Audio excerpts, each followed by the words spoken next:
And Mother never did have that thing on the back of her head taken care of, but I'll tell you, the folks were sure tempted at times because it began to grow. Did it? And when Mother lived with me, I combed her hair all the time, and I worried about it.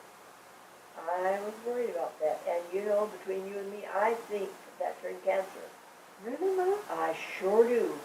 Because when my mother lay on the bed, and I never noticed this as long as Mother sat up, but after she got where she laid down, Mother had a lump in her throat as big as a good-sized walnut. Just like that came on the back of her head. I think that was cancer, and I think it spread. I sure do. But anyway, she died with that thing on the back of her head. But I think it could turn cancer. But had a doctor ever, did a doctor look at it when she was? The father and mother were tempted. Mother told me that several times. They were tempted to go and have that all. Because Mother didn't like the feeling of it. They didn't like it being there. And it grew too. It grew. But when did it start to grow, do you know? Oh, I think it grew very slowly through the years, Charlotte. Very, very slowly. And Mother always had a lot of hair. It wasn't hard for her to cover it up. Yeah. Until she got old. When she came to live with me, her hair got thin. And then I had a hard time to cover it.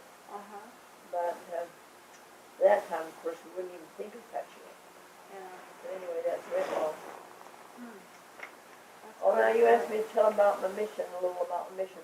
Well, anyway, I taught school in Mountain View a year, and I taught school in Cardston for 30 years. And I had not finished college. I needed some more college.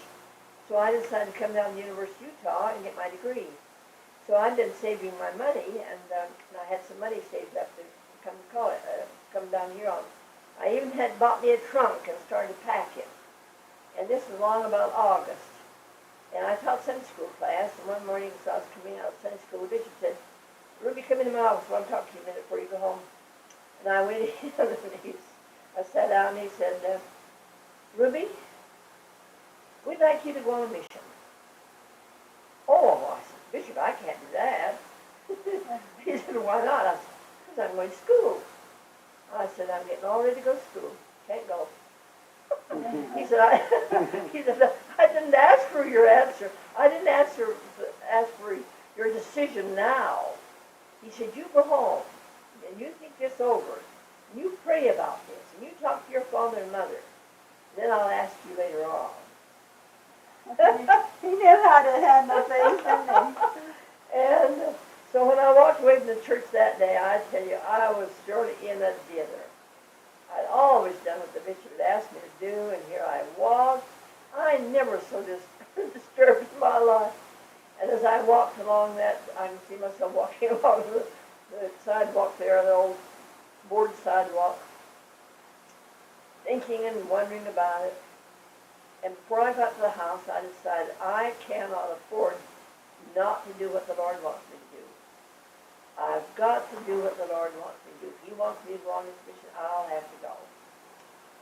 So, of course, later on that day, I talked to Mother and Father about it, and they agreed with me. They thought that's the thing I should do.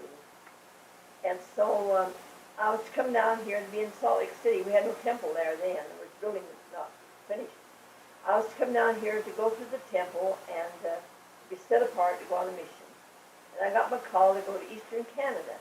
That was another thing. They gave me a choice of where to go. Oh, really? Yeah, they gave me, I guess, I don't know if they do that all missionaries, but they said, where was my preference? Yeah. And I said, what are the states missions? I said, it's in the United States or to Hawaii. I want to get out of Canada. I've been there all my life. I want to get out of it. And when my call came and said, Eastern Canada, I was so let down.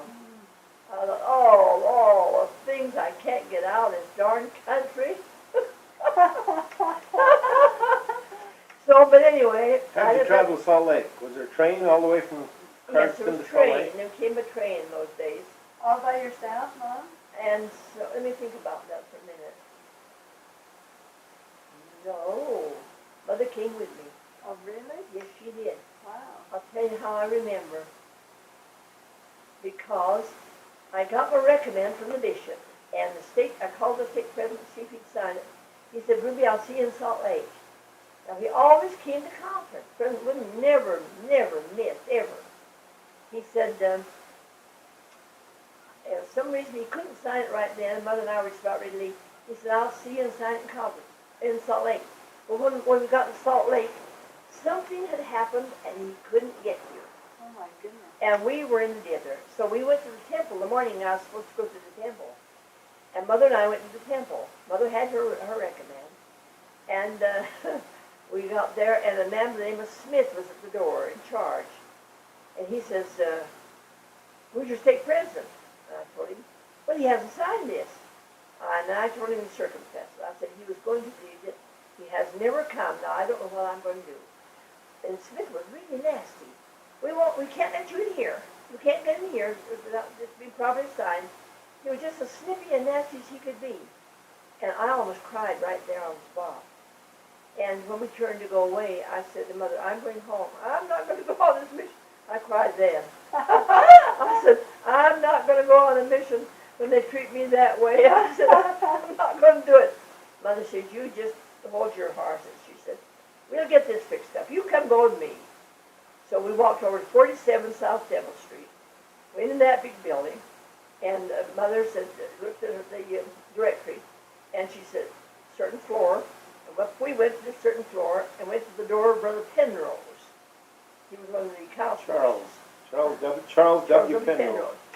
And we're taking He was right a counselor. to the church president of the church. Who was, which one is that? Like it's Heber J. And so we went in, and Mother and I told him together what had happened. And Brother Penrose said, let me see that recommend. And Mother I handed it, I don't know which one handed it to him, and he put Charles W. Penrose right down underneath the bishop's name. And we hurried right back over to the temple. And that Smith never said a word. We passed him right by with him. And went to the temple. And then I went to conference. I didn't go to conference, I can't remember it. Anyway, we were staying with Grandma in Centerville.